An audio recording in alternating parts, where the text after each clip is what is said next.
Hello, welcome to part 2 of your lecture on sleep and biological rhythms.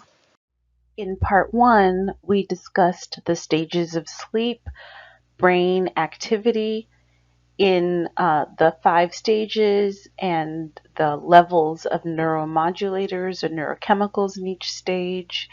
And we touched on reasons why we sleep.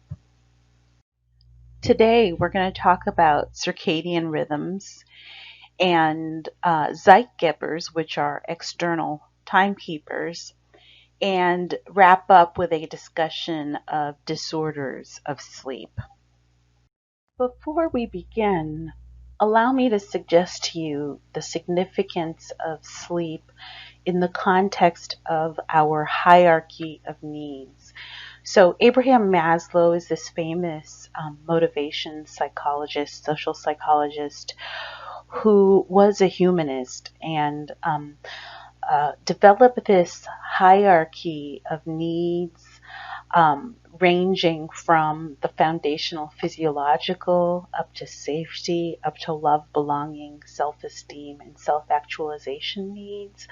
I've touched on this previously this semester, but I want to emphasize here how sleep, and in the next module we'll be considering sex, is fundamentally critical to our survival, and sex later on to our reproduction, those basic evolutionary imperatives.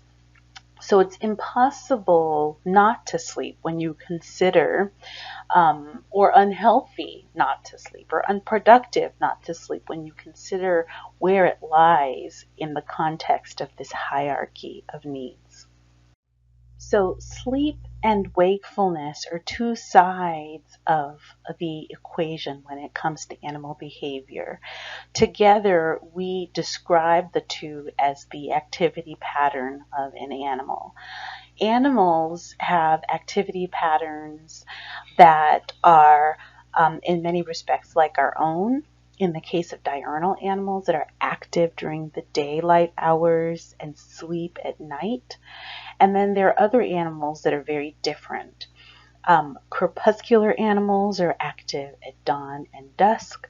Usually these are very small animals that need low light conditions in order to do their business and still have the cover of semi-darkness to avoid predation. Catemeral animals are those that are active off and on throughout the day. And nocturnal animals, as you know, are active at night and sleep during the day. So there are some features that distinguish nocturnal and diurnal animals. One is that diurnal animals that are active during the day, like ourselves, have specialized vision. They have fovea that are specifically responsible for enhanced color vision and visual acuity. Nocturnal animals, by contrast, have tapetia lucida, which are a reflective layer of the eye that enables them to essentially function like flashlights and make the best of low light conditions. They also tend to have specialized smell and sound sensory capabilities, specialized olfactory and auditory senses. Regardless of the pattern of activity that's adopted by an animal, it will follow a circadian rhythm, an approximately 24-hour rhythm that somehow overlaps with the periods of light or dark. Short daily cycles are the cycles that characterize most animals. Most animals are active, let's say during the day, during the period where the sunlight is most prominent. And this activity is controlled on multiple levels. On the one hand, it's controlled by external cues in the environment, Zeitgebers like the sun. In the case of humans, activities that we're required to do at certain times of day represent Zeitgebers that control our cycles. What this illustration here shows is that at a very molecular level, even our gene expression takes set amounts of time to proceed or progress according to certain cycles. So the pair gene, which has been identified in mammals and fruit flies, takes 24 hours to be transcribed and translated. And the CREM gene, which has also been studied, also peaks after dark in a manner that is related to previous daylight exposure. Later on in this lecture, we'll talk about the pineal gland and how important it is as a central pacemaker. So suffice it to say, circadian rhythms are daily rhythms in behavior and physiological processes that take about 24 hours to complete. Some are passive responses to illumination, to light. Others have to do with internal clocks or mechanisms that take a set amount of time, approximately 24 hours, to unfold. For many species, the photoperiod length or day length dictates their seasonal rhythms and their circannual rhythms. An example of a circannual rhythm is the pattern of migration that is adopted by birds and many insects. In one study, which you see illustrated here, a flight simulator for monarch butterflies was constructed in a lab, and a butterfly, for instance, was tethered to this device. The pipe at the bottom of the simulator directed a constant flow of air up toward the butterfly so that it could fly. A video camera was connected to the bottom of the simulator so that the researchers could see when the butterfly was flying, gliding, or stopping. The four images on the lower left are from different time periods. An encoder, basically a recording of the butterfly's direction, was attached to the butterfly from the top of the flight simulator and was connected to a computer that kept a time record of all the butterfly's movements. And with this setup, researchers could track the direction the butterfly was orienting toward and whether it was actively flying or gliding in connection to the photoperiod length that it experienced. What the researchers found in that classical study is that while normal butterflies will fly south based on their particular exposure of sunlight matching regular day length in the northern hemisphere, clock-shifted butterflies will fly west, and laboratory-raised butterflies that experienced a normal light-dark cycle for autumn will also fly approximately south. So how you migrate, the direction you take, basically determining life or death, is fundamentally related to photoperiod length or the circadian rhythm. What time and for what duration of time on a daily basis you are exposed to light. Sleep is so critically important for survival that animals will do it even in circumstances where falling asleep can actually be very life-threatening. Two examples of that, which we will discuss, are the dolphin and the mallard duck. Dolphins are discussed in your textbook. As you will recall, dolphins only sleep with one hemisphere at a time. The idea being that someone is always alert and active in terms of a hemisphere that can guide the animal to the surface to take air, with dolphins being obviously mammals and not actually fishes, and having lungs that require oxygen in order to function and survive. Mallard ducks although they are not aquatic or animals that swim, actually will only sleep with one eye open and one eye closed. The idea being that they can stay partially alert and vigilant in order to avoid being attacked by predators and or to react quickly in the case of a predator attack. So they literally sleep with one eye open. As mentioned earlier, the pattern of activity that's adopted by an animal is directly related to its exposure to light. In the case of animals that suffer a lot of predator pressure, they will adopt a nocturnal pattern of activity as a means for predator avoidance. And so you have several rodent species that are active at night, and instead of vision, they have as dominant senses their smell and touch sensory capabilities. Still, their pattern of activity in the case of rodents, illustrated in figure 9.17 of your textbook, maps on to the period of darkness. So in a cage, a rat that is exposed to its nighttime will engage in wheel running at a more significant pace than it would do during the period of time that corresponds to our daylight. At this point, I want to remind you to watch the Biology of Sleep video that I have posted on Moodle.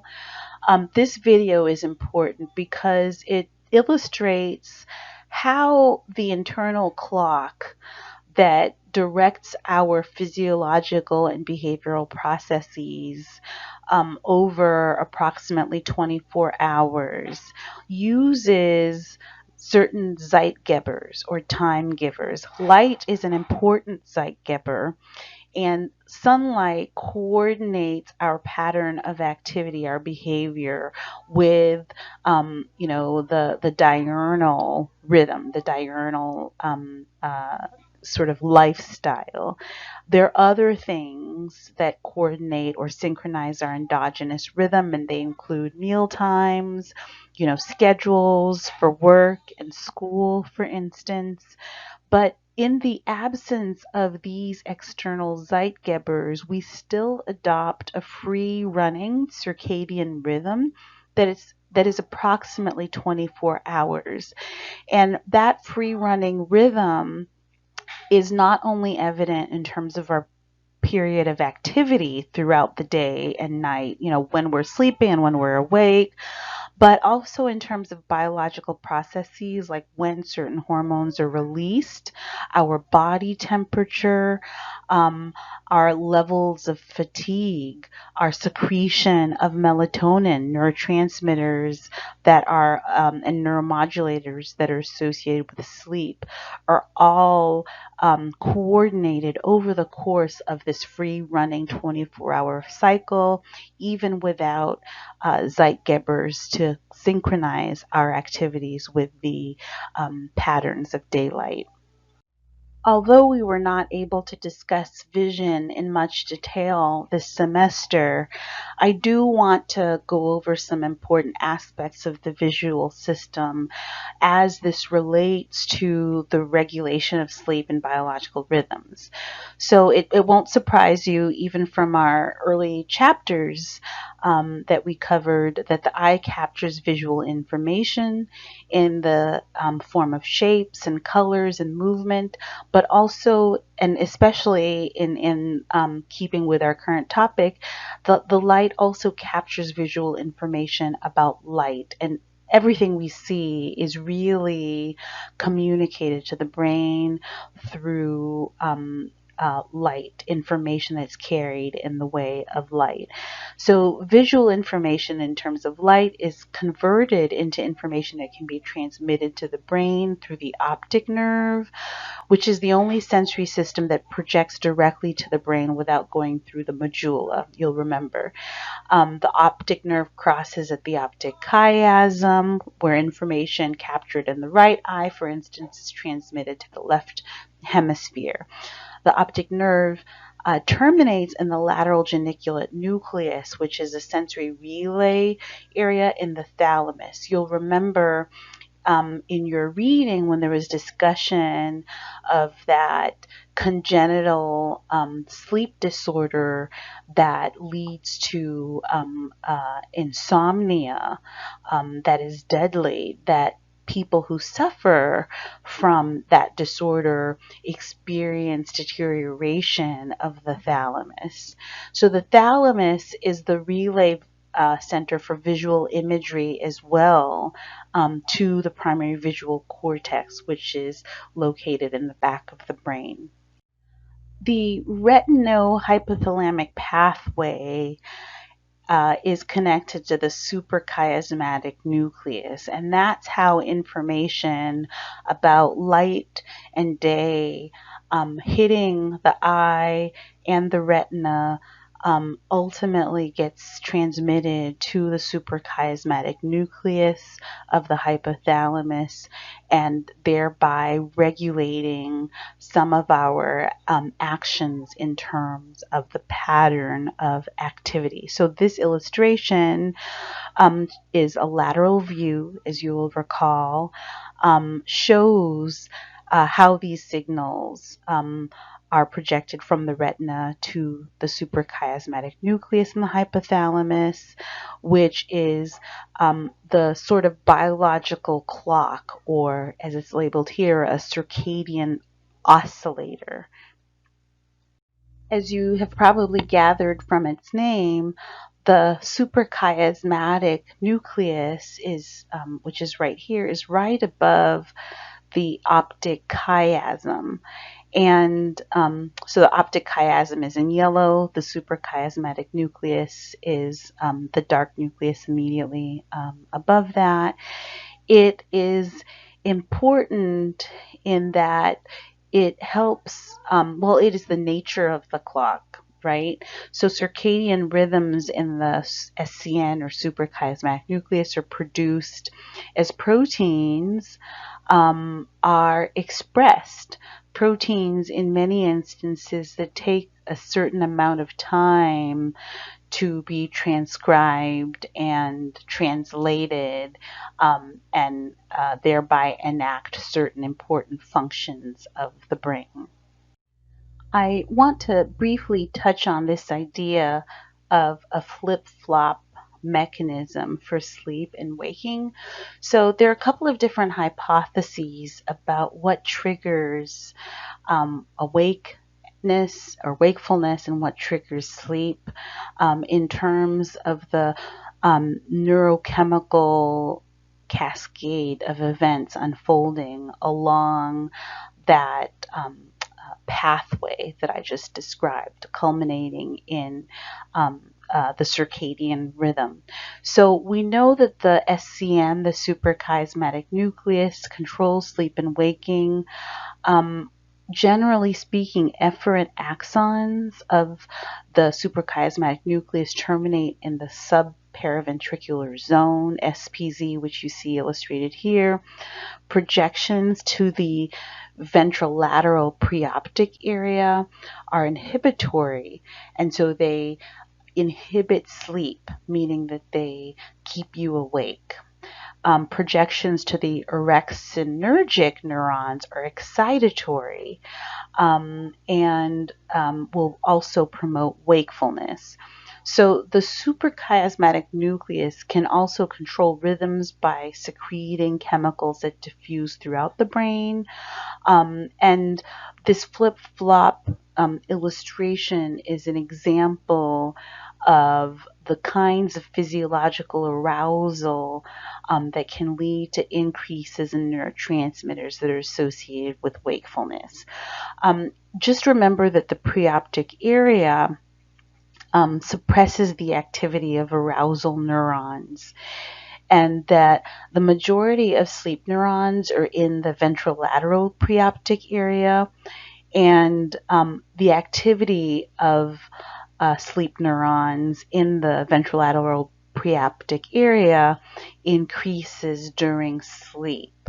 So there are lots of pathways from the suprachiasmatic nucleus to other parts of the brain that impact our circadian rhythms. Just know that the sleep-wake flip-flop is one sort of scenario that's known by which the transition from wakefulness to sleep or vice versa unfolds. You should remember from our discussions early in the semester that the pineal gland and melatonin are very important for the regulation of sleep, both in terms of our circadian rhythm, but also in terms of seasonal or circannual changes. So melatonin is released by the pineal gland during the dark period, during the night. And its release is actually suppressed by light hitting the eye, being relayed from the retina to the suprachiasmatic nucleus to the paraventricular nucleus. Melatonin, as a hormone that's secreted by the pineal gland, helps to control hormones, physiological processes, and behaviors that, generally speaking, show some seasonal variation. So, what you should have gathered by now is that sleep is fundamentally important for survival. So, the question is, what happens when we are deprived of sleep? We know that with disruptions to the circadian rhythm in terms of jet lag and late shift work, we experience at a greater rate serious health problems. Building up a sleep debt can have numerous negative consequences, including weight gain, depression, increased risk of cardiovascular problems, decreased immune function. So the amount of sleep that's necessary varies depending on your stage of life. College students like yourselves only need about 9 hours. Newborns sleep most of the day, and as well they should do. Your textbook briefly touches on homeostasis and allostasis in relation to sleep and biological rhythms. What I want you to know is that sleep is under homeostatic control. As we approach nighttime, we increase in our levels of adenosine. We feel drowsier, and there is a natural rhythm, a natural, almost reflexive, instinctive pattern or habit with regard to our accumulating need to sleep over the course of the day. With sleep deprivation, we have a tendency to sleep slightly longer. The next time we are able to sleep, of course, we never recover significant sleep debts. And with prolonged sleep deprivation, then that instinctive homeostatic mechanism becomes taxed, and we go into the allostatic mechanism by which sleep is controlled. And when it comes to allostasis, then it's not a natural instinctive thing, but rather we are consciously attempting to control sleep, reacting to stressful events, for instance, in a way that helps promote sleep, and changing our behaviors to try to compensate or reestablish equilibrium. You will recall from part one of this lecture that there are several adverse effects of sleep deprivation. They include impaired cognitive function, especially when it comes to tasks that require attention or vigilance. Also, extended sleep loss can increase the likelihood of adverse health outcomes. And of course, we can't regain all of the sleep that's lost. So these adverse effects, cognition, morbidity, mortality, are particularly evident in sleep disorders like insomnia, narcolepsy, REM sleep behavior disorder, and in certain slow wave sleep disorders. Disorders of sleep in general are pretty widespread and really costly. Estimates say $35 billion a year are lost in productivity because of sleeplessness. 30 to 50% of the US population at some point will experience sleep difficulties. The most common, which affects 0 to 15% of people at some point, is insomnia, which is defined as difficulty going to sleep, staying asleep, or early waking. And insomnia occurs at higher rates in people with depression, people who suffer from acute and chronic pain, or in certain other medical conditions. And it's important to note, as indicated by the fatal familial insomnia circumstance, that extensive sleep deprivation is fatal. This has been shown in rats especially, and in this fatal familial insomnia, we know that it's damage to portions of the thalamus that may ultimately lead to the demise of these individuals, combined with the fact that they aren't getting sleep that otherwise would destroy free radicals and prevent the damaging effects of, daily metabolic functions. Although not as life threatening, and certainly in many instances not as persistent or long lasting, some problems associated with slow wave sleep include what might be described as maladaptive behaviors like bedwetting in small children, sleepwalking, and night terrors. Sleep related eating disorder is another example. In these cases, heredity may play a role, particularly when there's sleepwalking later in life. So somnambulism is the fancy word for sleepwalking. This includes, of course, being non-responsive and performing other activities while asleep. The causes of sleepwalking, particularly in childhood, are not terribly well understood, but treatments typically involve the adoption of precautionary safety measures, like removing things that could pose a fall hazard when tripping and walking while asleep, anything that's dangerous or sharp, keeping doors and windows locked. In contrast to the slow wave sleep associated problems, sleep apnea is potentially deadly, um, particularly in severe cases where it's marked by a complete cessation of breathing while sleeping. In milder cases, the disrupted sleep can lead to some grogginess, a lack of feeling rested in the morning. Nearly all people have occasional episodes of apnea that doesn't necessarily interfere with the quality of sleep or threaten the life. There are two types of insomnia. There's primary insomnia and secondary insomnia. With primary, we have difficulty falling asleep after going to bed and after awakening during the night. With secondary insomnia, and this is probably the best categorization for sleep apnea. Um, we have the inability to sleep due to some mental, or in the case of apnea, physical condition. So I have highlighted here a screenshot of your insomnia and sleep apnea on Pearson. Make sure you watch that simulation for more information. General treatments are either non-pharmacological interventions like cognitive behavioral therapy, progressive relaxation techniques, and changes to sleep hygiene, like not having screen time immediately before bed, not having a big meal immediately before bed. All things that we may discover when looking at your health logs in due course.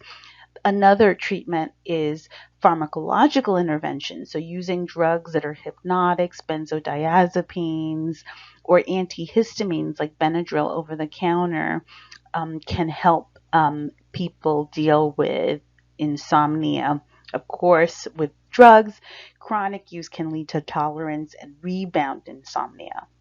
Narcolepsy is a sleep disorder that is defined by the rapid and unexpected onset of sleep.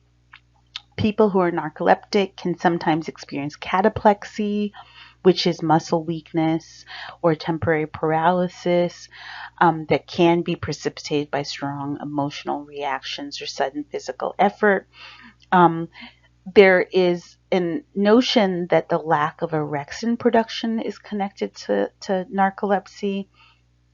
Narcoleptics also experience sleep attacks, which is probably the predominant symptom. An overwhelming urge to sleep or suddenly falling asleep that generally lasts for 2 to 5 minutes. Um, Sleep paralysis is another potential symptom, and that involves not being able to move just before the onset of sleep or immediately upon waking. Narcolepsy is rare in comparison to insomnia. Um, at the same time, it can be pretty devastating. My mother, for instance, suffers from narcolepsy and had to stop working as a pharmacist because she was falling asleep while standing up and filling prescriptions behind the counter. So you can imagine just how debilitating it could be as a disorder because you can't necessarily predict when you will fall asleep. So some people experience dreaming while lying awake, feeling the paralysis, and this is called hypnagogic hallucinations. It's thought that narcolepsy may be heritable, may be connected to an autoimmune disorder that impacts the brain. It's strongly influenced by some environmental factors that are yet to be determined. And usually it's treated with stimulants that keep you awake during the times of day when you need to be active and not asleep, and or antidepressant drugs. REM sleep disorder differs from the other disorders because it is a sort of confounded version of REM sleep. In this case, paralysis doesn't occur as it should do during REM sleep. Instead, people act out their dreams. Um, and it is thought to be a neurodegenerative disorder with maybe some heritable or genetic component. And it's often treated by clonazepam. You're probably wondering how to view changes in the circadian rhythm that arise as a result of our occupation. So, in the case of shift work, or in the case of regular jet lag for flight attendants and pilots, or even travelers, right? So, is this pathological? If you're just traveling on vacation and you experience jet lag, that is uncomfortable because jet lag actually manifests in bodily changes that cause discomfort to the individual, affects attention in ways that actually make it risky even to drive after just an hour of sleep deprivation, as evident by springtime when we go into daylight savings. There are more car accident fatalities in the week subsequent to daylight savings than the week prior. And this is thought to be attributed to the slight sleep deprivation of the general driving public. So you can imagine even a little bit of jet lag can have some adverse effects. When we think about really lasting and debilitating impacts of sleep disturbance, it's really shift work that we're focused on. We know that circadian rhythms and external cues from the environment, sunlight, activities that are scheduled, basically Zeitgebers, impact the functioning of the suprachiasmatic nucleus, controls a whole host of neurochemicals and neuromodulators, including melatonin from the pineal gland, that regulate our daily and seasonal rhythms. So you can imagine anyone who either has a schedule that's not predictable or has a schedule that conflicts with daylight, the sort of natural circadian rhythm, is going to experience a lack of synchronization between their body and their environment. And that is going to have an effect that can be associated with a lack of energy at the appropriate time of day, headaches, trouble concentrating, sleepiness, depression, or anxiety, in the case of irritability from this illustration, and then an inability to fall asleep or insomnia when you need to sleep, which often doesn't coincide with nighttime, right? So people who engage in shift work, who have to work during the nighttime and be active during the nighttime, or be active at the early hours or late hours, a third shift, for instance, have to be particularly mindful that they engage in activities that help reinforce and support a natural biological rhythm that supports their work habits, their occupation, as well as their well-being, so as to stave off the adverse effects of having a constantly upended biological rhythm. So in conclusion, over the course of 2 lectures, you've learned about the stages of sleep, patterns of brain activity measured by EEG, and neurotransmitter or neuromodulator secretions that are associated with stages 1 through 5 of sleep. You learned why we sleep, how circadian rhythms are coordinated or synchronization of the body and the brain and behavior in keeping with photoperiod. You learned about external timekeepers or Zeitgebers that keep us behaviorally coordinated with patterns of activity that are required for our lifestyles and occupations. And you also learned about disorders of sleep. I hope that you got some information you can use, and particularly that this information will help you make sense of the health logs that we've been keeping. Talk to you soon. In the meantime, be well.